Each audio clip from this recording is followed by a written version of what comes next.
સુરતમાં અસામાજિક તત્વો બેફામ બન્યા છે અને સરેઆમ આતંક ફેલાવી રહ્યા છે। સુરતમાં પોલીસ કમિશનર છેલ્લા 1 મહિનાથી વધારે સમયથી નથી અને જેને લઈને અસામાજિક તત્વોને જાણે ખુલ્લો દોર મળી ગયો છે। ત્યારે સોમવારે સાંજે સલાબતપુરા પોલીસ સ્ટેશન વિસ્તારમાં આવેલ ખ્વાજા નગરમાં લિંબાયતના કુખ્યાત ચિયા ગેંગના 5 થી 6 અસામાજિક તત્વોએ સરાજાહેર આતંક મચાવ્યો હતો અને સ્થાનિક 3 યુવાનો પર હિંસક હુમલો કરી ઢોરમાર માર્યો હતો। અસામાજિકો દ્વારા મારવામાં આવેલ સ્થાનિક અસલમ નામના યુવાનને જમણા હાથે ફ્રેક્ચર, અબરાર નામના યુવાનને છાતીના ભાગે તીક્ષ્ણ હથિયારથી હુમલો કરવામાં આવ્યો હતો।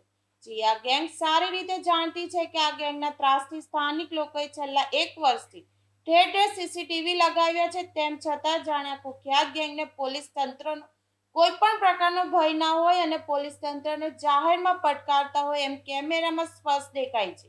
ત્યારે સ્થાનિકો આ ગેંગના આતંકથી પરેશાન થઈ ગઈ છે અને પોલીસ તંત્ર પાસે ચિયા ગેંગ સામે ગુસ્સી ટોક જેવી કડક કાર્યવાહી કરવામાં આવે તેવી માંગ કરી રહી છે। भाई ये मजाक नहीं है, झूला झूलो मगर चिया भाई को मत भूलो। एक ही आवाज चिया भाई।